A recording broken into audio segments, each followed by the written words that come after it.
안녕하십니까. 반갑습니다. 우리 올림픽교회에서 이번에 장로학교실, 올림픽 장로학교실 성서적 장로학이라는 우리 좋은 프로그램을 계획하게 되었습니다. 그래서 우리 문영성 목사님, 삼육대학 나성 삼육대학 학장으로 계시는 문영성 목사님 모시고 우리가 6번에 걸쳐서 귀한 집회를 갖겠습니다. 5번은 오후에 강의로 말씀을 주실 거고요. 마지막 6번째는 목사님 배정되신 안식일 예배 시간에 목사님께서 마지막 말씀을 주셔서 그렇게 전체 6번에 걸쳐서 이렇게 성서적 장로학에 대한 내용들을 우리가 함께 배우게 되었습니다. 미국 와서 이런 프로그램이 있는 게 저는 개인적으로 처음입니다. 그래서 우리가 이렇게 이런 또 교육을 해주실 수 있는 우리 어른 목사님께서 계셔서 너무 감사하고 너무 좋은 것 같습니다. 여러분 다 잘 아시기 때문에 제가 따로 문정수 목사님 소개해드리진 않겠습니다. 그리고 우리 수석 장로님께서 나오셔서 이 환영하는 말씀을 간단하게 해주시고 그 다음에 심우총 목사님께서 나오셔서 기도하시고 우리 강사 목사님의 말씀을 이어서 바로 듣겠습니다. 감사합니다. 이와 같은 귀한 시간을 준비하신 모든 분들께 감사를 드립니다. 여러분 이런 말 들어보셨죠? 교회가 장로 한 사람 때문에 망할 수 있다. 반대로 말하면 부흥할 수도 있다는 그런 말이 되겠습니다. 그만큼 중요한 위치에 있는 분들이 장로입니다. 그래서 우리가 이러한 공부를 하는 것은 참으로 필요한 때에 우리가 시작하게 되는데요. 간단하게 환영을 하지만은 한마디 이야기를 나누고 시작하고 싶습니다. 여러분 다 잘 아시는 남자들이 좋아하시는 축구 이야기입니다. 손흥민 아시죠? 축구를 잘한다고 지금 생각하는데 손흥민 훈련하는 과정을 보니까 기초 훈련을 잘해야 된다 그랬습니다. 그래서 아버지가 학교도 안 보내고 집에서 기초 훈련을 그렇게 배워서 했는데 우리 장로도 마찬가지로 기초적인 훈련이 되지 않으면 훌륭한 장로의 그 자격 조건에 미달된다고 생각합니다. 그래서 우리에게 꼭 필요한 장로의 기본에 대해서 이렇게 배울 수 있는 것은 참으로 큰 특권이라고 생각합니다. 우리 함께 기본에 충실하면서 교회를 위해서 헌신 봉사하는 우리 장로가 되기를 바랍니다. 감사합니다. 아버지 하나님, 이 교회에 든든한 지도자들을 많이 세워주시고 하나님께 영광 돌리기 위해서 많은 것들을 준비할 수 있도록 이끌어 주시니 감사드립니다.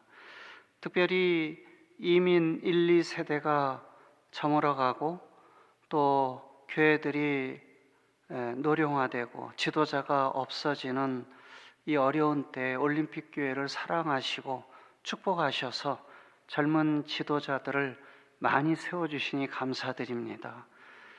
아버지 하나님, 우리 모든 장로님들의 헌신을 통해서 교회가 더 화목하고 진리의 기별이 더 많이 전해지고 또 영생의 소망을 가지고 이 교회에 참석하는 영혼들이 많이 늘어날 수 있도록 인도하여 주시옵소서.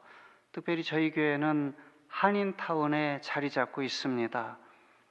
다른 도시에서는 한국인을 만나기가 너무나 어렵습니다. 저희가 정말 정신을 차리고 솔선수범해서 많은 영혼들을 주님께로 인도하고자 하는 영적인 지도자들이 많이 생길 수 있도록 인도하여 주시옵소서.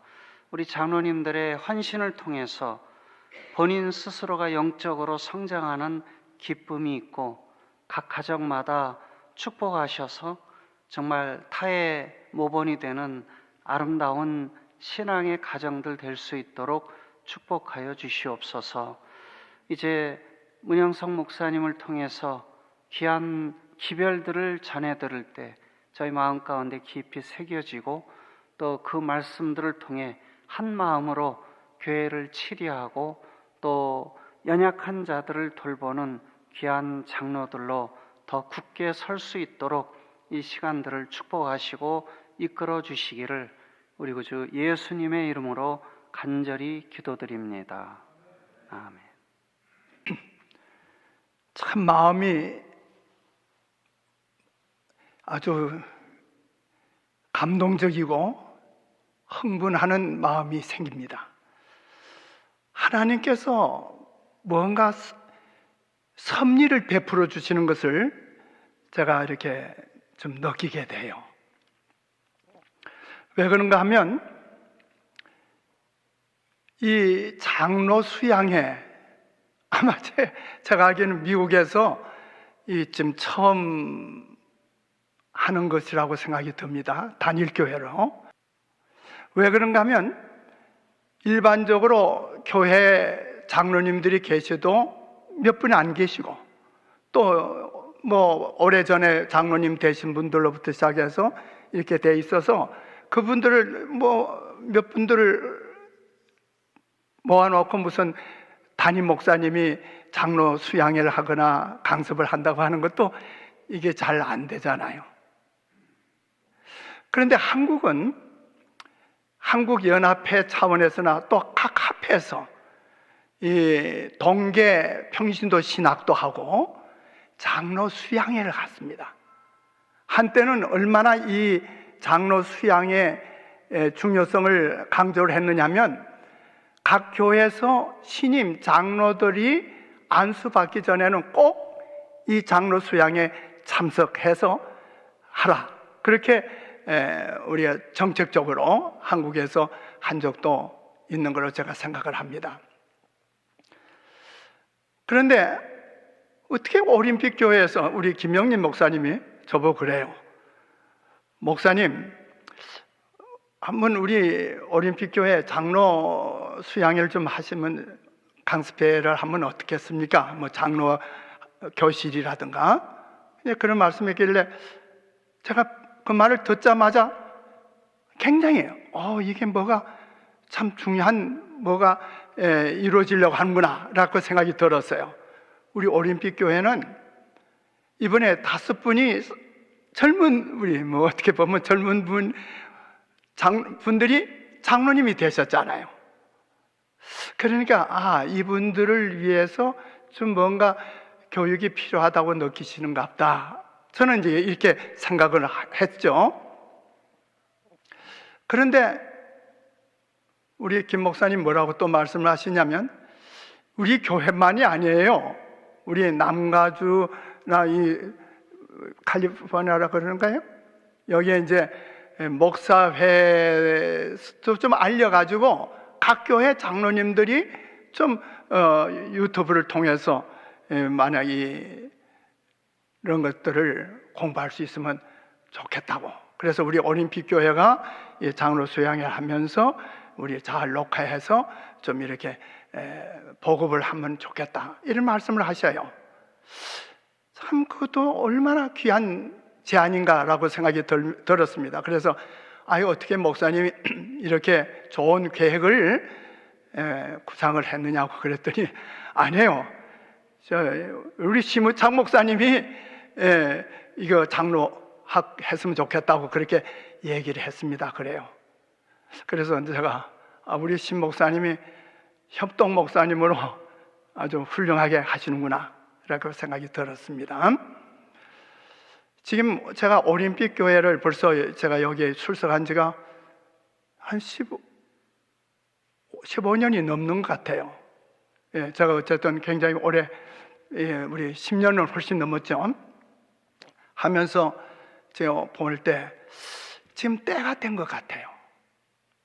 우리 교회 어제 저녁에도 우리 이지연 목사님 설교를 제가 들었고 물론 계속 듣고 우리 김 목사님의 설교도 제가 듣는데 제가 참 감동을 받아요.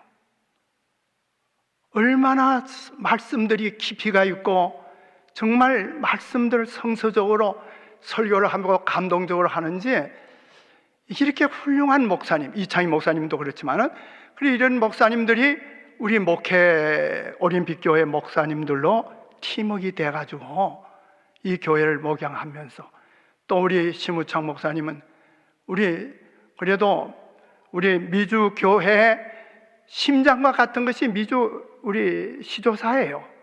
미주 시조사에 바로 편집국장으로 계시는 우리 신 목사님이 올림픽교회 협동 목사님으로 또 봉사도 해주시고 수고해 주시고, 그리고 장로님들이, 젊은 장로님들이 이번에 안수를 받고, 그래서 이 미국에서 적어도 이 LA에서 뭔가 일어나야 되겠구나 하는 생각이 들었어요. 또 우리 임유진 장로님 어디 계셔요? 임유진 장로님은 남가주 장로 연합 장로 회장님이시죠. 맞습니까? 그러니까 이 올림픽 교회가 하나의 정말 놀라운 부흥하는 일에 이 교회가 하나님께서 이 교회를 통해서 역사하시겠구나 하는 생각이 들어요. 아멘이세요? 우리 함께 기도하십시다. 그리고 함께 협력해서 선을 이루도록, 하나님의 놀라운, 하나님이 기대하시는, 정말 속히 이 사업이 맞춰질 수 있도록 하는 일에 이 올림픽 교회가 참 중심이 돼서 하나님의 성령의 역사가 일어났으면 참 좋겠습니다. 제가 이번에 이제 이런 제안을 받고 제 나름대로 좀 구상을 했어요. 마침 우리 나성 삼육대학교에 교재가, 제가 교회 목회학이라고, 제가 이제 교회 목회학이라고 해가지고 밑에 뭐냐면 장로와 집사의 직분과 임무라고 하는 우리 한 평신도 신학 한 과목을 제가 이제 교재를 만들었습니다. 그 외에도 몇 과목들을 제가 교재를 준비를 했지만은, 특별히 이 과목을 이번에 여러분들에게 좀 우리 장로님들에게 가르쳐 드렸으면 좋겠다 이런 생각이 들었어요.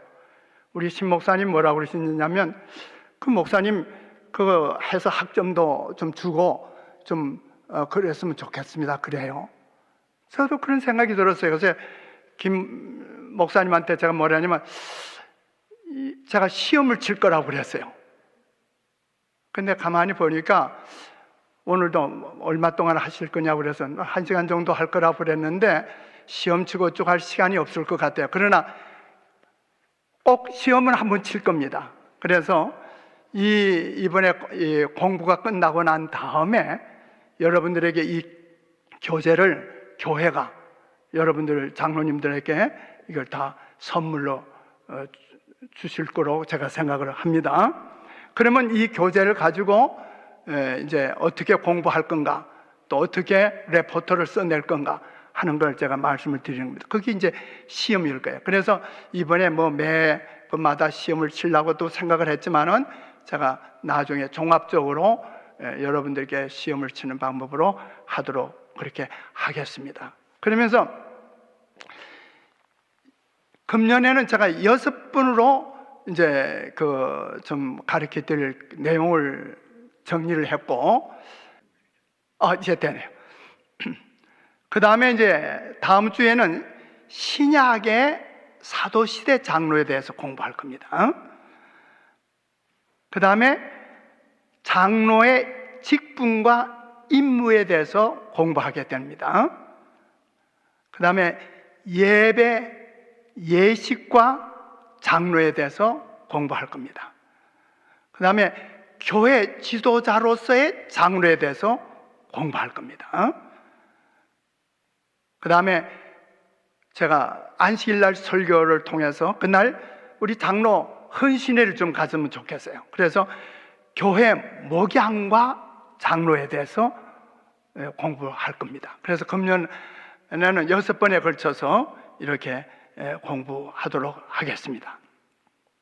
오늘은 이제 구약의 이스라엘 장로입니다. 하나님께서 일하시는 곳에는 어디나 조직이 있습니다. 구약 시대에 하나님께서는 이스라엘 백성이라는 한 민족을 조직하셨고, 신약 시대 이후에는 세상으로부터 불러냄을 받아 함께 있도록 한 신자들의 공동체를 사용하셨는데, 이것이 곧 교회이죠. 하나님께서는 이러한 조직의 중요한 지도자들로서 장로들을 임명하셨습니다. 온 우주에 걸쳐 하나님의 모든 사업 속에 조직과 질서가 있습니다. 질서는 하늘의 법이며 이것은 지상에 있는 하나님의 백성의 법이 되어야 한다고 목사와 복음 교육자에 보내는 정언에 기록되어 있습니다. 구약의 이스라엘 장로를 오늘 공부할 때 먼저 이방 민족의 장로가 있어요. 그 다음에 이스라엘 장로. 이방 민족들에도 장로들이 있는데, 고대 근동 지역은 국가와 사회의 지도적인 자격을 갖춘 일단의 장로들에 의한 통치가 있었습니다. 장로들은 나이와 지혜와 능력과 존경에 의해 어른 대접을 받는 자들입니다. 이방 민족의 장로로서 창세기 50장 7절과 시편 105편 22절에 보면 애굽의 장로가 나와요. 또 민수기 22장 4절과 7절에 보면 미디안 장로가 있고, 또 모압에도 장로가 나옵니다. 여호수아 9장 11절에 보면 기브온의 장로가 나옵니다. 헬라와 로마에도 장로가 있었고, 아라비아에서는 장로가 바로 촌장들이었습니다. 장로를 히브리어로 자켄이라고 하는데, 이 자켄이라는 용어가 흠정역 KJV에는 무려 194회나 나옵니다. 창세기 50장 7절에 처음으로 장로가 등장해요. 야곱의 장례식에 애굽 땅의 모든 장로들이 모였다고 그랬어요. 그래서 이제 성경에 이 장로들이 나타납니다. 구약에서 이스라엘의 장로들에 대해서는 100여 번이나 언급되어 있습니다. 민수기 11장 16절에 보면 여호와께서 모세에게 이르시되 이스라엘 노인 중 백성의 장로와 유사되는 줄을 내가 아는 자 70인을 모아 데리고 회막 내 앞에 이르러 거기서 너와 함께 서게 하라, 이렇게 말씀하셨어요. 여기에 이제 뭐가 나오죠? 이스라엘 노인 중 백성의 장로. 그래서 제가 장로라고 하는데 한문으로 뭘 썼어요? 한문에다 장로. 그래서 노인, 나이 든 분, 장로. 그러면 장로라고 하는 것이 딱 뭘로 연결이 되냐면 나이 드신 분이다, 연세가 있는 분이다. 그럼 오늘 우리 이제 안수받은 젊은 장로님들 생각할 때, 이 장로는 나이 든 사람이 해야 할 건가? 이렇게 생각하는지 모르지만은, 어쨌거나 지금 성경에서 말하고 있는 것은 이스라엘 노인 중 백성의 장로라고 그랬어요. 이스라엘 노인 중 백성의 장로, 노인과 장로에 해당되는 히브리어는 둘 다 자켄, 원문이 같아요. 특별한 구별 없이 나이 든 자를 뜻합니다. 그러므로 장로는 나이 든 자, 곧 경험이 많은 자들 중에 백성의 대표적인 사람들을 가리킵니다. 이스라엘 백성들은 애굽에서 종살이 하고 있을 때부터 장로들에 의해 다스림을 받고 있었습니다. 하나님은 모세를 먼저 이스라엘 장로들에게 보내 그 백성들의 구출을 이야기함으로 그들의 지도자의 위치를 인정하셨어요. 그러니까 하나님께서 모세를 보내서 이스라엘 백성들을 구원해 내리고 하실 때 하나님께서 먼저 너는 가서 이스라엘 장로들을 만나라 그러는 거예요. 그러니까 이스라엘은 장로들에 의해서 그 사회가 통치되고 있었다 하는 것을 좀 생각할 수가 있죠. 천사들은 이스라엘 장로들에게 그들을 구원하실 때가 가까웠다는 것과 하나님께서 이 일을 이루시기 위해 사용하실 사람이 모세라는 것을 가르쳐 주었다. 그러니까 모세가 이스라엘을 구원하기 위해서 애굽에 내려가기 전에 벌써 천사를 통해서 하나님께서는 누구들에게? 장로들에게 너희들을 구원할 자가 이제 올 것이다. 그가 모세다. 그런 거 알려주신 거예요. 천사들은 또한 모세에게도 여호와께서 그의 백성의 속박을 깨뜨리시기 위해 그를 택하셨다는 것을 가르쳐 주었다고 부조와 선자의 말씀 나오는 거예요.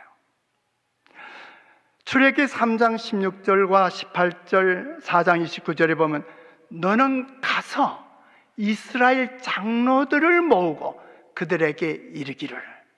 그래서 하나님께서 모세를 보내시면서 장로들을 모으라는 거예요. 그 백성들을 다 해놓고 앞에서 하는 게 아니라 먼저 그 장로들을 불러 모으라.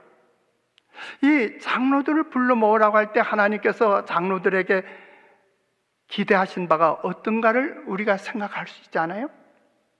오늘날도 마찬가지예요. 오늘날도 하나님께서는 교회 장로들을 얼마나 귀하게 귀중하게 생각하고 있는지 모릅니다. 그들이 내 말을 들으리니 너는 그들의 장로들과 함께 애굽 왕에게 나아가라. 그래, 바로 왕에게 나아갈 때도 모세 너 혼자 가지 말고 이스라엘 장로들과 함께 가거라. 장로들과 함께 가거라. 그들이 내 말을 들으리니. 장로들이 오늘날 교회 목사랄까 그 하나님의 종들의 말을 듣고 함께 행동을 하는 사실을 말씀하고 있는 거예요. 모세와 아론이 가서 이스라엘 자손의 모든 장로들을 모았다. 지금 오늘 우리가 하고 있는 이 일의 시작이 이런 것을 하고 있는 거예요. 애굽에 도착한 모세는 가장 먼저 민족의 대표자들, 즉 가족들과 권속들과 지파들의 우두머리인 장로들에게 그들을 구원하려는 하나님의 계획을 알렸다. 당시 장로들이 백성들을 위해 지도자로 인정받은 사람들이었다. 모세는 제일 먼저 이스라엘 백성들 중에서 가장 고상하고 의로운 장로들, 이런 표현들을 잘 눈여겨봐야 돼요. 고상하고 의로운 장로들, 곧 이스라엘의 속박을 인해 오랫동안 슬퍼해온 장로들을 모아 하나님께서 보내신 기별과 구원의 약속을 그들에게 선포하라는 명령을 주신 거예요. 오늘날도 정말 예수님의 재림을 고대하고 하나님의 백성들의 구원의 날을 고대하면서 정말 기도하고 슬퍼하는 분들이 누구냐? 교회 장로들이라는 거예요. 이러한 교회 장로들이 일어나야 된다는 사실입니다. 그 후에 그는 장로들과 함께 왕의 앞에 나아갔다. 바로 앞에 갈 때 아론과 모세가 둘이 달랑 바로 앞에 나간 게 아니에요. 이스라엘 장로들 데리고 바로왕 앞에 나간 거예요. 그래서 이 백성들을 해방시켜라. 우리는 사흘 길을 가서 하나님께 예배드려야 한다. 정치적인 체계나 행정 체계를 갖추지 못한 당시 이스라엘 민족에게 있어서 이들 장로들의 존재야말로 각 지파 간의 유대에 있어서 구심점 역할을 수행했습니다. 모세가 그의 전체 사역 기간 동안 줄곧 이들을 통해 하나님의 지시를 이스라엘 백성들에게 전달하였다.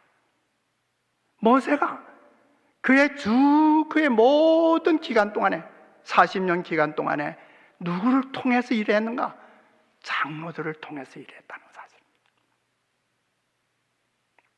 출애굽기 12장 21절에 보면 모세가 이스라엘 모든 장로를 불러서 그들에게 이르되 너희는 나가서 너희의 가족대로 어린 양을 택하여 유월절 양으로 잡고. 알죠, 우리가? 유월절 때 어떻게 했는가? 모세는 장로들에게 지시를 했어요. 너희는 가서 각 가족대로 양을 잡아라. 그리고 그 양의 피를 너희 집의 모든 문설주의 임방에 발라라.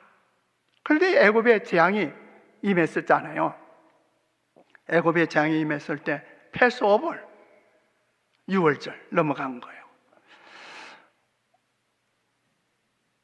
애굽에 몇 가지 재앙이 임했죠? 몇 가지 재앙이 임했어요? 10재앙이 임했잖아요. 뭐 여러 가지 재앙이 일어났잖아요. 마지막 재앙이 뭐죠? 장자가 죽는 재앙이죠. 장자가 죽는 재앙이 시편에 뭐라고 된지 아세요? 뭘로 죽었어요, 장자가? 우박으로 죽었나요? 바로 전염병에 의해서, 온역에 의해서 죽었습니다. 페스트리안스. 그래서 이 여러 가지 재앙이 임할 때 애굽의 바로 왕은 백성을 놓아 보내지 않았어요. 뭐 재앙이 임하면 좀 또 뭐 이제 내가 놓아 보내겠다 그래 놓고도 또 재앙이 끝이 없네. 그러나 마지막 전염병 재앙이 임했을 때, 장자들이 죽어 넘어갈 때 이스라엘 백성을 해방시켰어요. 여러분, 이 온역이 제일 먼저 시작한 것이 언제인지 아세요? 출애굽기 9장에 보면 바로 이 애굽에서부터 시작된 거예요. 그리고 이 재앙이 참으로 이 마지막 징조 중에 하나로 예수님 말씀하지 않으셨어요? 코로나, 또 오미크론. 그 전에는 또 뭐가 있었죠? 여러 가지 전염병들이 있었잖아요. 그러나 이번에 일어나는 이런 일들은 그냥 뭐 독감 정도로 또 언제 일어났다 또 없어지는 그런 거로 생각해서는 안 될 것 같아요. 2년을 걸쳐서 온 세계 민족들에게 이 많은 걸 보일 때. 근데 이런 것들을 누가 그래도 민감하게 생각하고 말씀을 비추어서 깨달아야 되는가? 우리 장로님들이. 여기서 장로는 집안의 어른들이었고 애굽에서 첫 번째 유월절을 지키는 것에 대해 가르친 사람은 가장들로 이들이 바로 장로들이었어요. 그래서 장로들이 각 집에 이 양의 피를 바르게 하고, 그래서 그 백성들이 패스오버, 그 재앙이 넘어가고 구원을 받았잖아요. 출애굽기 24장 1절에 보면 또 모세에게 이르시되 너는 아론과 나답과 아비후와 이스라엘 장로 70인과 함께 여호와에게로 올라와 멀리서 경배하고. 시내산에서 장막을 친 지 얼마 되지 않아서 모세는 하나님을 만나기 위해 산으로 올라오라는 부르심을 받았습니다. 이스라엘은 이제 하나님의 통치를 받게 될 교회와 국가로 조직되기 위해 지극히 높으신 분과의 밀접하고 특별한 관계에 들어가게 될 것이었습니다. 장로 70인은 일반적으로 나이가 많은 가족의 어른들로서 종족의 두령들이었습니다. 이들은 백성의 지도자로서 이스라엘의 12지파를 대표했습니다. 여호와께서 모세의 기도를 들으시고 이스라엘 장로 70인을 소집하도록 명하셨다. 이들은 노령일 뿐 아니라 품위와 건전한 판단력과 경험을 가진 사람들이었다. 나이만 많은 게 아니에요. 그 연륜에 따라서 그에게는 품위와 판단력과 지혜와 경험을 겸했습니다. 이런 자들이 장로들이었다 이 말입니다. 여호와께서는 그의 책임을 분담할 가장 충실하고도 유능한 사람들을 선택하도록 허락하셨다. 그래서 하나님께서는 모세를 통해서 이런 훌륭한 유능한 종들, 장로들을 바로 택하여서 70인을 택했죠. 모세는 여호와의 말씀을 회중에게 반복하고 70인의 장로의 임명을 발표했습니다. 그런데 하나님의 말씀을 듣고 모세가 70명의 장로를 선임해서 그걸 임명을 발표했는데 벌써 이 70인 장로는 그 전에 나와요.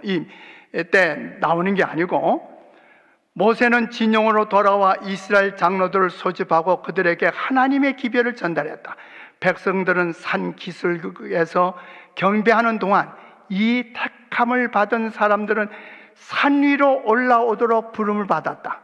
70인 장로들은 모세를 도와 이스라엘을 다스려야 했다. 그래서 모세가 70명을 임명하기 전에 70명이 출애굽기에 벌써 나와요. 70명이 왜 70명이 나오는가 나중에 말씀드릴게요. 70명의 장로들과 함께 모세가 나답과 아비후와 함께 이제 산에 올라가서 이들이 바로 하나님을 대면하게 돼요.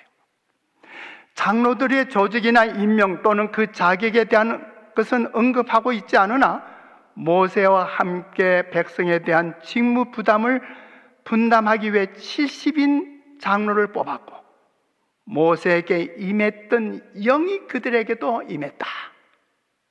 모세에게 임한 하나님의 성령의 감화가 그 장로들에게 70인 장로들에게 임했다 이 말입니다. 이제 모세와 그 종자 여호수아는 하나님을 대면하도록 부름을 받았다. 그리고 그들은 한동안 부재 중일 것이었다. 그러므로 지도자 모세는 장로들의 도움을 받아 그의 직무를 대행하도록 아론과 훌을 임명하였다. 여기 이제 출애굽기 나와요. 민수기에서 하나님께서 70인을 뽑으라고 임명하라고 말씀하시기 전에 출애굽기 24장 9절에 보면 모세와 아론과 나답과 아비후와 이스라엘 장로 70인이 올라가서 나답과 아비후는 아론의 첫째와 둘째 아들로서 미래 제사장직을 맡을 자들이었죠. 장로들은 그러니까 젊은이들입니다. 장로들은 특별히 종교적 지도권과 관계가 있었고 희생 제사를 드리는 일에도 관계했어요. 레위기 4장 15절에 보면 회중의 장로들이 여호와 앞에서 그 수송아지 머리에 안수하고 그것을 여호와 앞에서 잡을 것이요. 누구들이 소를 잡았어요? 장로들이. 그게 오늘날로 말하면 뭘 말하고 있어요? 예배 장로들이 직접 관여하는 겁니다. 하나님의 명령을 쫓아 장로들은 광야를 여행하는 동안 계속해서 모세의 지휘와 인도를 돕고 그의 권위를 증거하였다. 이스라엘의 광야 여행의 중요한 사건들에서 장로들은 언제나 중요한 역할을 했습니다. 장로가 자켄. 근데 이게 무슨 뜻이 있느냐면 턱 턱수염이라는 뜻이에요. 턱수염. 턱의 의미를 가지고 있습니다. 이는 나이 많은 사람을 묘사하고 있습니다. 저의 아들 목사가 대청에서 일하게 되면서 이제 세계를 좀 다니게 되지 않았어요? 근데 이제 중동 지역이냐 그거 아랍 지역 뭐 그쪽으로도 가서 이제 활동을 하는데 어느 날 수염을 길러요. 수염을. 그래서 제가 얼마나 보기 싫던지, 야, 그 왜 수염을 기르냐? 수염을 깎으라고. 또 내가 하도 그러면 또 수염을 깎았다가 또 언젠가 또 수염을 기르고 그래요. 그런 얘기인가. 나중에 알고 보니까 그 중동 지역으로 가니까 전부 수염을 기르는데, 수염 기르는 사람들이 나이 든 사람들이 표시예요. 근데 아주 동양인으로 막 아주 그냥 얼굴이 그냥 되니까 수염이 좀 기르는 게 어떨까 생각해서 한번 수염을 길렀던 것 같아요. 이 장로라는 의미의 수염이라는 그런 의미가 있어요. 욥기 12장 12절에 보면 나이 든 자에게는 지혜가 있고 장수하는 자에게는 명철이 있느니라. 나이에 들어가면서 욥기 32장 7절에 보면 오래 사신 분들은 살아오신 것만큼 지혜도 쌓으셨느니, 표준 세번역이 그렇게 말씀했어요. 그래서 나이 든 사람들에 대해서 한국은 이제 나이 든 사람들이 자꾸 이제 좀 이렇게 좀 뭐랄까요, 좀 대수롭지 않게 대우를 받게 되는데, 우리 교회 안에서는 좀 연세 있는 분들에 대해서 좀 뭔가 좀 존경할 필요성이 있어요. 또 나이 든 분들에 대한 지혜도 구할 수가 있겠죠? 백성들을 다스렸던 장로는 그 단의 의미와 같이 나이 많은 사람들, 즉 나이 들고 사회에 영향력을 행사할 수 있는 사람들이었다. 처음에는 나이와 연관되어 있었지만은 그 다음에 더 알아보세요. 나중에는 나이가 가지고 있던 것과 같은 존엄을 의미하게 되었다. 장로라는 단어 속에는 성수, 경험, 위엄, 권위, 그리고 존경과 같은 의미가 내포되어 있습니다. 그래서 장로 하면 좀 이런 것들을 생각해야 된다 이 말입니다. 인격적으로, 성품적으로, 신앙적으로. 장로라는 단어는 지혜와 경험이 풍부한 사람이 받는 존경과 위엄과 같은 긍정적인 개념을 포함하고 있습니다. 사회에서 경험과 성숙한 사람이 되기 위해서는 어느 정도 연륜이 있어야 합니다. 그렇지만 성경에는 나이에 대한 장로 자격을 언급하고 있는 것은 없습니다. 언급하고 있지는 않습니다. 성경은 장로의 나이에 대한 부분에 언급하지 않는 것은 장로의 직책은 자신의 경험이나 성숙도에 있어서 개개인에 대한 다양성과 융통성이 있기 때문입니다. 이제는 나이에서 제가 좀 나이에 따라서 갖는 그 모든 경험, 지혜, 성수 이런 것들을 이제는 더 중요하게 지금 말씀하고 있는 겁니다. 구약의 몇 가지 경우를 제외하고 거의 대부분의 장로라는 단어는 나이 많은 사람보다는 구분된 사회 계급으로서 정치나 종교적인 단체를 관리하고 치료하는 것을 의미합니다. 여기 이제 또 유사라고 하는 말을 좀 생각해야 돼요. 유사. 장로와 유사라고 말이죠. 유사는 지휘하다, 감독하다라는 의미를 가지고 있습니다. 그래서 지휘관이나 감독관이라고 생각하면 좋아요. 나중에 이제 사도시대 가면 장로와 감독이 나와요. 장로와 감독. 그래서 이것을 좀 배경으로 좀 구약의 개념을 생각하면 장로 감독에 대해서도 좀 생각할 수 있습니다. 근데 신명기 20장 5절 6절에 보면 유사들은 백성에게 고하여 이르기를 새 집을 건축하고 낙성식을 행치 못한 자가 있느냐? 그는 집으로 돌아갈지니 전사하면 타인이 낙성식을 행할까 하노라. 포도원을 만들고 그 과실을 먹지 못한 자가 있느냐? 그는 집으로 돌아갈지니 전사하면 타인이 그 과실을 먹을까 하노라. 그래서 이 사회 질서를 지도하는 데 있어서 이 유사가 지도자의 역할을 했다 하는 겁니다. 여호수아 1장 10절 11절에 보면 이에 여호수아가 백성의 유사들에게 명하여 가로되 진중에 두루 다니며 백성에게 명하여 이르기를 양식을 예비하라. 3일 안에 너희가 이 요단을 건너 너희 하나님 여호와께서 너희에게 주사 얻게 하시는 땅을 얻기 위하여 들어갈 것입니다. 그래서 이스라엘 백성들이 이제 요단강을 건너서 가나안에 들어가길 때 여호수아는 누구에게 하나의 그 지시를 했어요? 유사. 그 다음에 또 봅시다. 이 모세와 아론과 나답과 아비후와 이스라엘 장로 70인이 올라가서라고 그랬는데 이 70이라는 숫자가 성경에서는 완전함을 나타내는 상징적인 의미를 가지고 있죠. 이 70인의 장로 임명은 종교적인 일로 모세를 돕고 중재자로서의 그를 지원하기 위해서였습니다. 그런데 사사기 8장 14절에 보면 기도원 시대 숫곳에서는 장로가 몇 명이 있었다고요? 예? 77명이 있었다. 70명인데 여기는 또 77명이 나오죠. 신약 시대에는 예루살렘에서는 71명의 장로로 구성된 사내들인이 유대교 전체를 관장하는 최고 법정으로 활동했어요.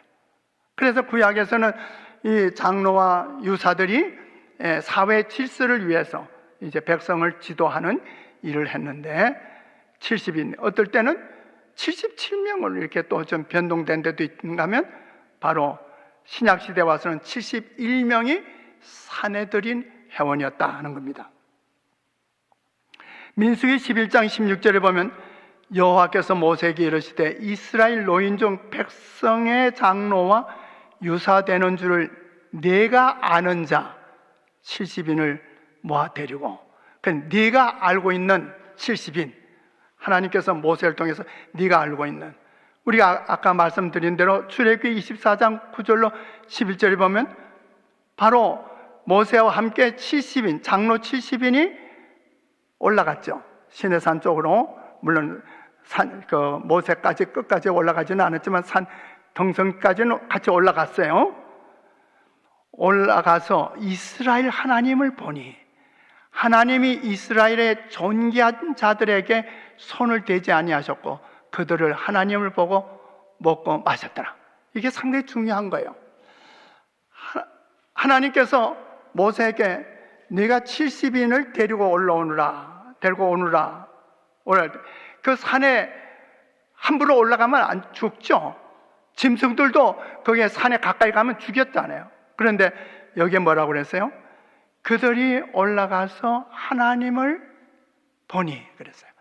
물론 하나님을 직접 본 건 아니고 그게 이제 막 우레가 울리고 빛이 발하고 뭐 이런 이제 하나님의 현현의 증거를 보게 되는 거죠. 그런데 하나님께서 말하기를 이스라엘의 존귀한 자들은 손대지 않았다. 죽이지 않으셨다 이 말이에요. 그러므로 산에 가까이 그 신성한 곳으로 올라온 70인 장로들에게 하나님은 그들을 죽이지 않으셨잖아요. 가까이 하면 다 죽는다고 그랬는데 70인들은 가까이 가서 거기에서 하나님을 뵙고 먹고 마셨다. 이거 굉장히 중요한 거예요. 하나님께서는 이 장로들을 존귀한 자라고 그랬어요. 존귀한 자라. 우리 장로님들이 자신의 신분을 좀 생각해야 돼요. 하나님 보시기에 내가 존귀한 자다. 내가 하나님을 가까이 가서 하나님을 뵙는다. 하나님을 보고 먹고 마셔. 민수기 11장 17절에 내가 강림하여 거기서 너와 말하고 내게 임한 신을 그들에게도 임하게 하리니 그들이 너와 함께 백성의 짐을 담당하고 너 혼자 지게 아니하리라. 하나님께서 말씀하시기를 자, 그 70인들에게 내가 너에게 주었던 성령의 신을 그들에게도 주겠다. 이거 굉장히 놀라운 정말 하나님의 축복이 아닙니까? 여기에 성령의 은사와 활동이 하나님의 계획을 이루도록 사람을 감동시키는 것을 말합니다. 하나님께서는 우리 김영린 목사님에게도 정말 성령의 충만하신 은혜를 베푸시는 것과 마찬가지로 누구에게도 여기 있는 장로님들에게도 하나님은 성령의 충만한 은혜를 지혜와 능력을 주시기를 원하시는 거예요. 그래서 모세가 나아가 여호와의 말씀을 백성에게 구하고 백성의 장로 70인을 모아 장막으로 둘러 세우매 여호와께서 구름 가운데 강림하사 모세에게 말씀하시고 그에게 임한 신을 70인 장로에게도 임하게 하시니 성령을 부어주시는 거예요. 민수기 11장 26절에 보면 여기 이제 한 일이 일어났어요. 그 농명된 자 70인 중에 엘닷이라 하는 자와 메닷이라 하는 자 두 사람이 진에 머물고 해막에 나가지 않았어요. 하나님께서 해막으로 나오라고 그랬는데 모세를 통해서 그 장로들을 소집했는데 이 두 사람은 안 갔어요. 하나님의 명령을 거절한 거죠. 거역한 거죠. 그렇게 했지만은 그들에게도 하나님의 신이 임하였으므로 진에서 예언한지라.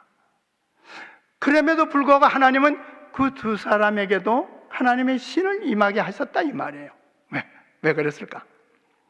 이 농명된 자란 모세를 보필할 장로 70인을 지명한 자를 가리켰는데 바로 이 두 명에게도 그 소환에 응하지 않았습니다. 그러나 그들에게도 하나님의 신이 동일하게 역사하신 것으로 보아 이들이 불경스러운 동기로 불순종하지는 않았어요. 예언의 신에 보니까 70인 중에 둘은 겸손하게 그들이 그처럼 책임이 무거운 지위에 오를 가치가 없다고 생각하고 그들의 형제들과 같이 성막에 오지 않았다. 그러나 하나님의 성령께서 그들이 있는 곳에 임하심으로 그들도 예언의 선물을 행사했다. 오늘날 혹시나 어떤 교회에서 나 장로가 안 된다고 불평하고 교회에서 어려움을 행하는 그런 사람들하고는 다르잖아요. 이들이 안 나간 거는 내가 어떻게 내가 이 장로 직책을 내가 받을 수 있을까? 그들의 마음이 겸손해서 그래서 감히 나가지 못했다는 사실. 사실 어떤 면은 이런 마음이 우리 장로님들에게 좀 있어야 될 것 아니겠어요? 그래서 하나님은 성령께서는 그들에게 성령에 충만하신 은사를 베풀어 주셨습니다. 오순절 날의 제자들처럼 그들은 위로부터 능력을 입었다. 이와 같이 여호와께서는 그들의 사업을 위해 준비시키시고 회중 앞에서 그들을 높여 이스라엘 행정에 있어서 모세와 더불어 협력하도록 하나님께서 택하신 사람들이라는 신임을 받게 하셨다. 우리 교회에서도 때로는 어떤 직책을 이렇게 맡기면 난 못한다고 이제 그러죠. 어떤 분은 사실은 정말 겸손한 마음으로 내가 어떻게 그걸 감당할 수 있을까 이렇게 생각하고 있을 수 있어요. 그러나 오늘 이 일을 통해서 우리가 배워야 할 교훈이 뭔가? 내가 정말 내 스스로 생각할 때 내가 무능하다고 생각하지만은 하나님께서 택하셨을 때는 그에 따른 능력도 뭐 하신다? 주신다. 감사해요? 예. 이번에 우리 장로님들에게도 이런 성령의 은사가 임하기를 바랍니다. 70인 장로들은 모세를 도와 이스라엘 다스려야 했다. 하나님께서는 그들에게 그분의 성령을 부어주시고 그분의 권능과 위대함을 나타내심으로 그들을 영화롭게 하셨다. 하나님께서는 그들에게 동일한 능력을 부어 지도자를 세우셨다. 이러한 사실은 하나님께서 지도자를 세우실 때는 능력도 주신다는 것과 지도자로 세움을 받은 자는 자신의 부족함을 핑계로 지나치게 사양하거나 회피해서는 안 되며 하나님의 부르심에 순종하여 충실하게 직분을 감당해야 합니다. 민수기 11장 본 말씀이죠. 이 소식을 들은 여호수아는 그 일이 분열을 조장하지는 않을까 염려하여 이와 같은 불규칙한 일을 제재하고자 했다. 그의 상관의 명예를 위한 열심 때문에 그는 내 주 모세여 금하소서 하고 말했다. 여호수아는 모세에게 가서 아유 그 두 사람 그만 재버리시오 그 얘기예요. 그럴 때 모세는 네가 나를 위해 시기하느냐? 여호와께서 그 신을 모든 백성에게 주사 다 선지자 되게 하시기를 원하노라. 이게 이제 지도자의 역량이죠. 예? 누구에 대해서 시기하거나 질투하는 게 아니고 하나님의 신이 하나님의 성령의 능력이 은사가 우리 모든 교회 장로 집사들에게 임해서 다 하나님의 종들이 되기를 바란다. 이게 오늘 교회 지도자, 적어도 우리 수석 장로님 임유진 장로님이 이런 마음을 가져야 돼. 그 장로들이 참 정말 성령이 충만해? 너무 귀하게 생각하고 함께 교회 정말 일꾼들이 일어날 수 있도록 이 모세에 가진 그런 역량, 이게 중요한 겁니다. 위대한 지도자의 고결하고 이기심 없는 정신에 대한 증거가 또다시 드러났다. 이제 출애굽기 31장 1절 6절에 보면 하나님의 신을 그에게 충만하게 하여 지혜와 총명과 지식과 여러 가지 제조로, 그러니까 이런 지혜, 총명, 지식, 제조, 이 하나님의 일을 하기 위한 은사들이 이렇게 성령에 의해서 이루어진다 이 말입니다. 출애굽기 35장 31절에 하나님의 신을 그에게 충만하게 하여 지혜와 총명과 지식으로. 사도행전에 보면 집사들을 택할 때도 성령의 지혜와 지식이 충만한 자. 그래서 이것은 하나님의 신을 받는 걸 말하죠. 사사기 3장 사사기에 보면 이제 하나님의 신이 막 임하는 걸 봅니다. 하나님의 신이 그에게 임하셨으며 그가 이스라엘의 사사가 되었다. 또 6장 34절에 여호와의 신이 기도원에게 강림하셨다. 또 사사기 11장 29절에 보면 여호와의 신이 입다에게 임하셨다. 또 삼손에게도. 그래서 이 사사들에게 하나님의 신이 성령이 임한 것처럼 임해서 그런 지도자의 역할을 할 수 있었습니다. 사무엘상 10장 6절에 보면 네게는 여호와의 신이 크게 임하리니 너도 그들과 함께 예언을 하고 변하여 새 사람 되리라. 그래서 내가 적어도 장로가 되기 전과 장로가 된 후에 뭐가 달라져야 돼요? 누구를 통해서? 하나님의 신을 통해서, 성령을 통해서 내게 하나님의 신이 임해서 새 사람이 되리라. 이번 우리 올림픽교회 장로님들, 새로 장로님 되신 분들, 정말 이 약속, 하나님의 신이 임하셔서 새롭게 거듭나는 하나님의 종들이 되기를 바랍니다. 사무엘상 11장 6절에 사울이 이 말을 들을 때 하나님의 신이 크게 감동되었다. 민수기 4장에 보면 레위 자손 중에서 곧 30세 이상으로 50세까지 해마게 일을 하기 위하여 그 역사에 참갈 만한 모든 자를 계수하라. 여기 보니까 민수기에 보니까 나이가 한정된 게 있어요. 30세부터 50세 해마기 일을 하라. 하나님의 성소의 일이죠. 이 나이는 일생 중 육체적으로 가장 혈기왕성한 시기에 있었으므로 성막과 그 기구들을 운반하는 일에 매우 적합하였다. 유대인들에게 30세는 장성하여 그에게 주어진 모든 의무와 특권을 수행할 수 있는 것으로 여기는 나이였죠. 30세가. 그리고 50세가 넘는 레위인은 봉사의 의미에서 매이지 않고 다만 그의 능력이 닿는 대로 성막에서 조력하도록 했어요. 그러니까 활동할 수 있는 시기를 30세부터 50세로 잡았어요.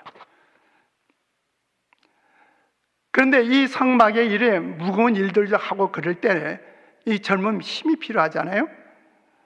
그런데 민수기 8장 24절 25절이 보니까 레위는 이같이 할지니 곧 25세 이상으로는, 근데 이제 30세가 25세로 줄었어요. 이제 25세부터 하나님의 해막의 일을 할 수 있어요. 후대 기자들은 다윗에 의해 생긴 20세 봉사를 시작하도록 하는 추가적인 조정에 관하여 기록했어요. 역대상 23장 24절로 27절로 30절을 보니까 이는 다 레위 자손이니 여호와의 전에서 섬기니 일을 하는 몇 명이라고 그랬어요? 자, 몇 살이라고 그랬어요? 20살 이상 된 누구라고 그랬어요? 족장이라고 그랬죠. 족장. 그 종족의 지도자, 그 종족의 어른이 몇 살부터 어른이 될 수 있었어요? 다윗은 20세까지 낮춘 거예요. 20세.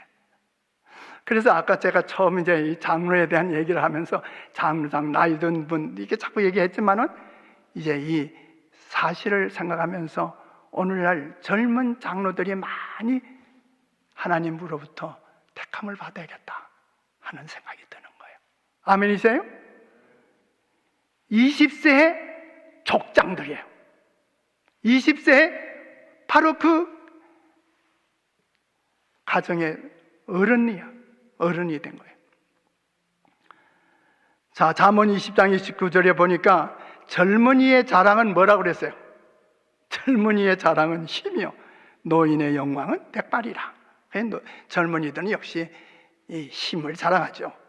어떨 때는 저도 마음이 젊지만은 몸이 안 따라가 주더라고요. 그래요? 우리 차성민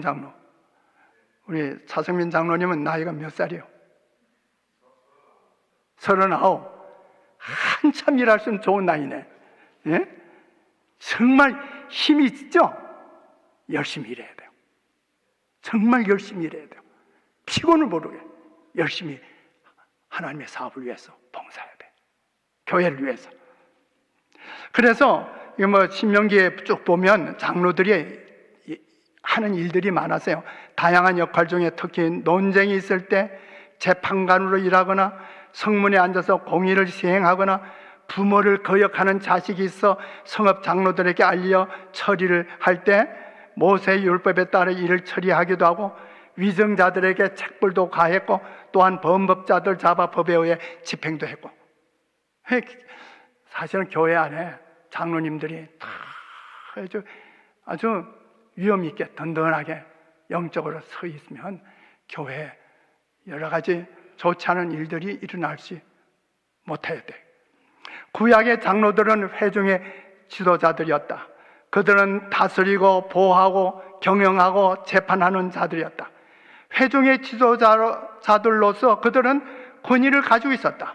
모세의 율법을 따라 장로들은 시민들과 가정 그리고 종교적인 문제에 상당한 권위를 가지고 있었다. 가나안 땅에 들어간 다음에도 장로들은 모세께 한 것 같이 여호수아와 함께 했어요. 여호수아 7장 6절에 보니까 여호수아가 옷을 찢고 이스라엘 장로들과 함께 여호와의 궤 앞에서 땅에 엎드려 머리에 티끌을 무릅쓰고. 이게 무슨 얘기예요? 예? 여호수아가 이스라엘 백성들이 여리고를 함락하고 난 다음에 승리한 후에 기쁨 아주 막 어기양양해가지고 어디를 치러 들어갔어요? 조만한 성 아이성을 쳐 들어갔다가 어떻게 했어요? 거기서 완전히 패전을 당했죠. 그럴 때 바로 여호수아는 장로들과 함께 하나님의 법궤 앞에서 무릎을 꿇고 엎드려서 하나님 앞에 통곡하고 기도했어요. 그래서 교회 안에 이 장로들은 이 교회 안에 영적인 위기가 왔을 때 정말 목사님과 함께 무릎을 꿇고 금식하며 그러면서 이 교회를 위해서 정말 하나님께 호소해야 돼요. 탄원해야 돼요. 이 책임이 장로들에게 있다는 거예요. 장로들이 그냥 뭐 어떤 직책이나 하나 받아가지고 교회에서 뭐 항상 하는 게 아니에요. 영적인 지도자예요.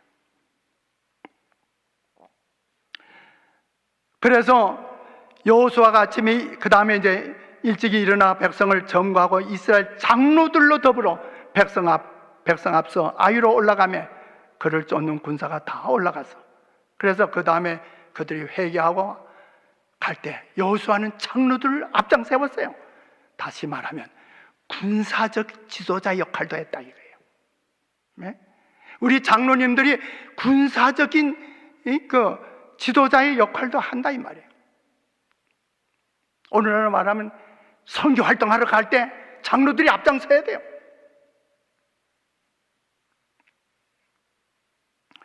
그 다음에 이제 여호수아 24장 31절에 보면 이스라엘이 여호수아의 사는 날 동안과 여호수아의 뒤에 생존한 장로들 사는 날 동안 여호와를 섬겼더라. 이 이스라엘 백성들로 하여금 영적으로 하나님을 섬기고 그렇게 할 수 있었던 것이 바로 이 장로들이, 믿음 있는 장로들, 영적인 장로들이 사는 날 동안 여호와를 섬겼더라. 이 장로란 말은 지혜와 권위, 경험 그리고 지도력을 말하고 있지만 정의와 신실 그리고 존경을 나타냅니다.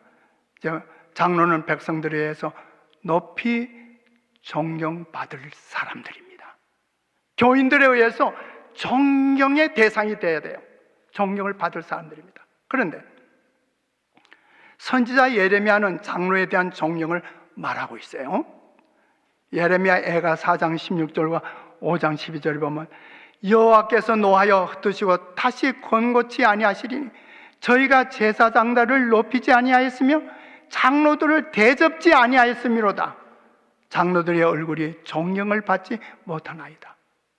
그래서 이 이스라엘이 유대 나라에 참 어렵게 될 때, 영적으로 퇴락될 때 바로 장로들이 대접도 받지 못하고 장로들이 존경을 받지 못한 처지에 나가게 된 겁니다. 이제 말씀을 좀 마쳐야 될 것 같은데 이거 좀 빨리 넘어가겠습니다. 이스라엘 역사에 있어서 장로들로 인해서 일어난 큰 재앙들이 있었어요. 그것은 장로들의 무지로 말미암아 일어난 일들이에요. 사무엘상 4장에 보면 바로 블레셋과 싸워서 지고 난 다음에 어떻게 했죠? 장로들이 말하기를 야, 우리가 하나님의 법궤를 가지고 나가서 싸우자. 이 장로들의 제안에 그 무지로 말미암아 하나님의 법궤가 블레셋께 뺏기지 않았어요. 그런 일들. 또 다른 것은 사무엘상 8장 4절로 9절 보면 이스라엘 모든 장로가 모여 라마에 있는 사무엘에게 나아가서 그에게 이르되 우리가 열방과 같이 세상과 같이 우리에게도 왕을 세웁시다. 이 장로들이 하는 정치 장로들이죠. 그래서 우리도 왕 세우자 이거예요. 이게 장로들이 하는 거예요. 그래서 사무엘사 3장 17절 보면 아브넬이 너희가 다윗으로 하여금 네가 임금사 얼마나 네가 왕 세워달라고 그랬느냐?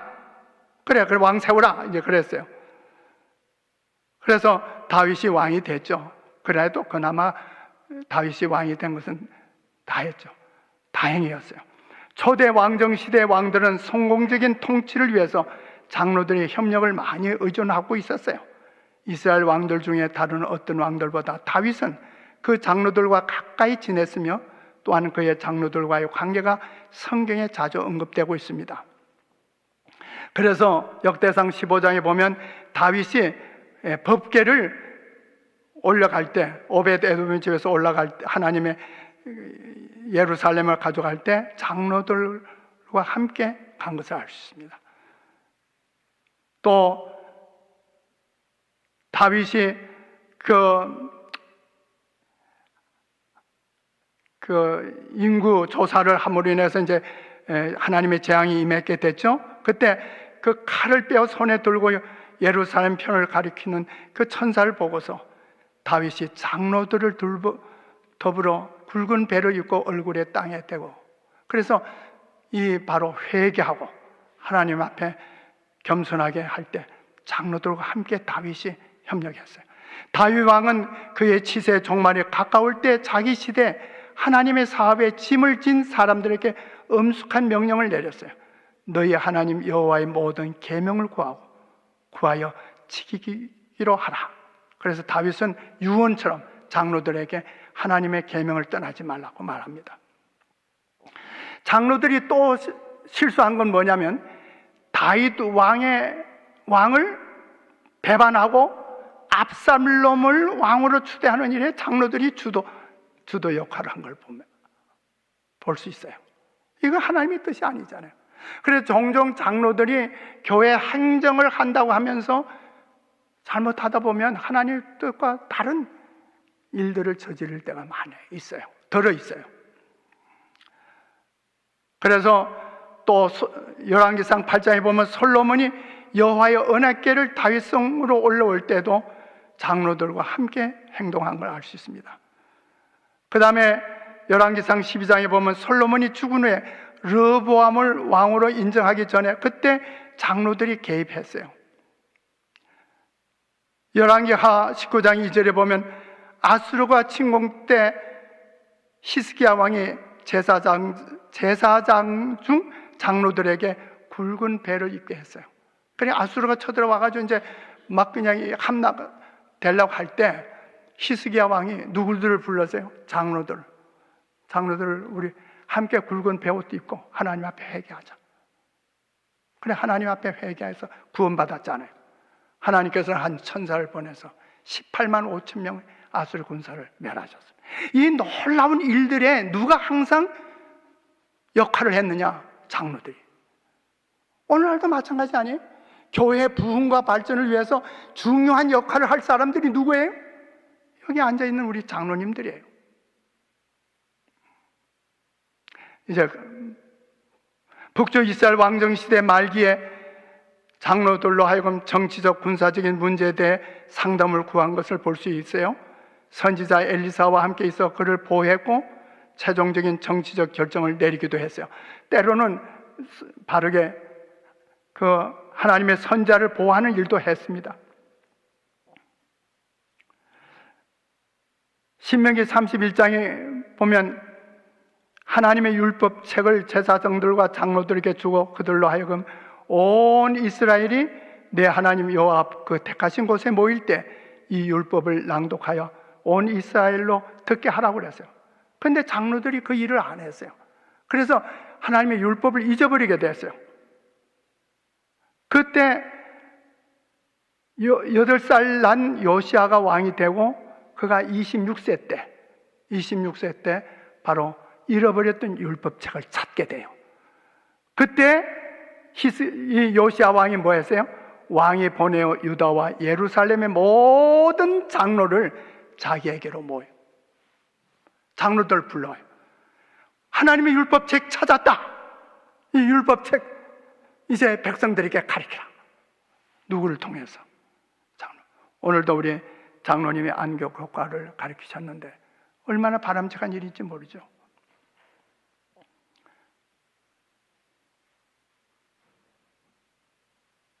그래서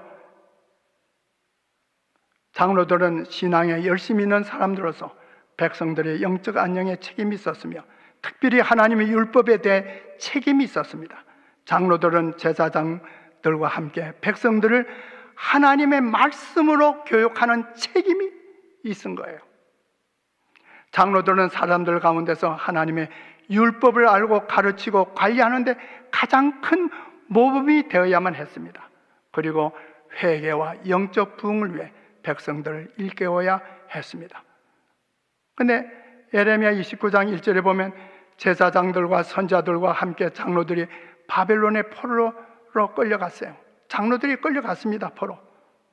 그러면서 에스겔 선지자는 유다에 남아있는 장로들의 타락과 우상 숭배에 대한 환상을 보게 된 겁니다.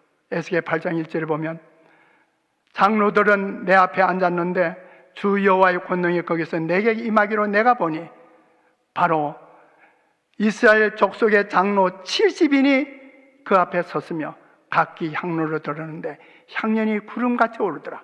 또 내가 내게 이르시되 인자야, 이스라엘 족속의 장로들이 각각 그 우상에 방한 어두운 가운데서 행하는 것을 네가 보았느냐?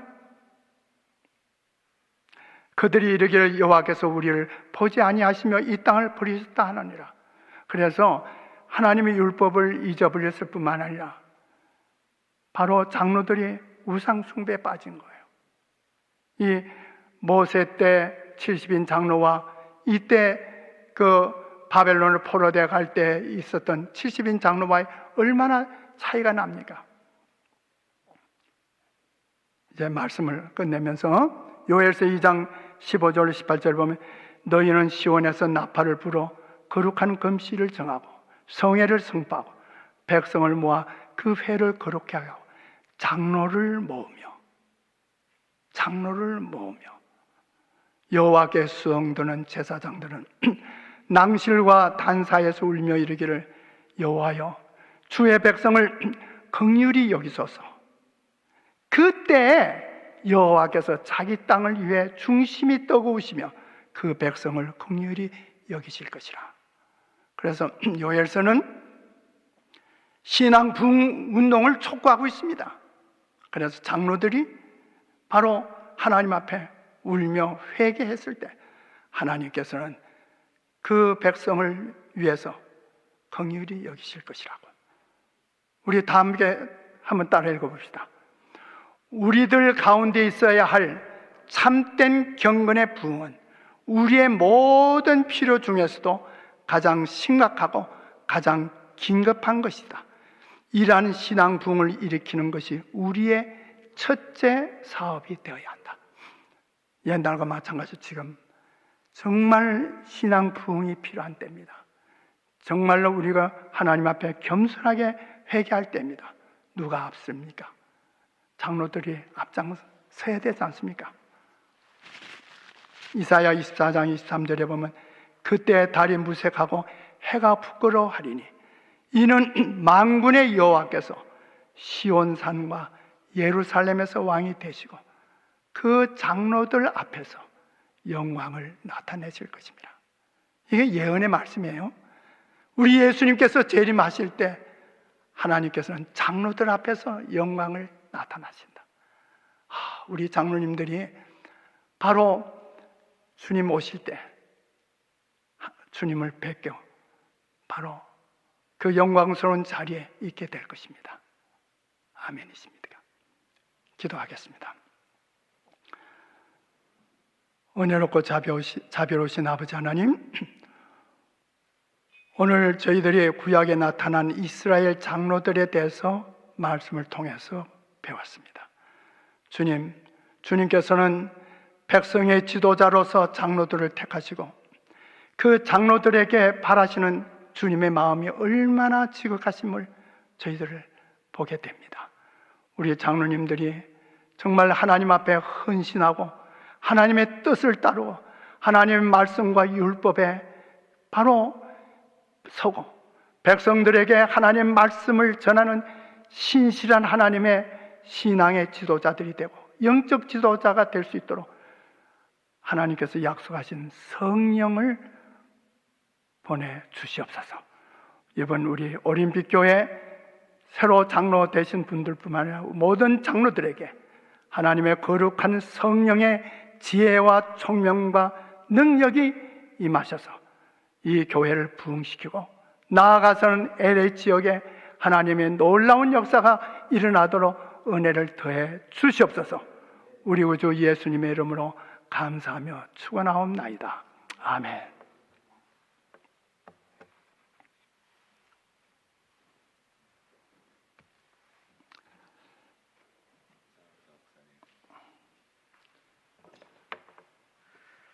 감사합니다. 식사하시고 취약한 시간이신데 이렇게 또 다 아주 초롱초롱 어텐티브하게 그냥 이렇게 참석해 주셔서 감사합니다. 다음 주도 똑같은 시간에 진행할 거고요. 여러분 정시에 시작할 수 있도록 좀 협조해 주시기 바랍니다. 오늘 정말 우리에게 귀한 말씀, 귀한 가르침 주신 목사님께 감사를 드립니다. 감사합니다, 목사님. 네, 오늘 많이 배우셨죠? 네, 또 다음 주에도 똑같은 시간에 귀한 시간 이어가겠습니다. 그리고 목사님 말씀하신 그 교재는요, 오늘 직원회에서 우리가 함께 의논하고 시간이 다 맞춰지면 여러분께 시험을 통과하시는 분들께 선물로 드리도록 하겠습니다. 네, 감사합니다.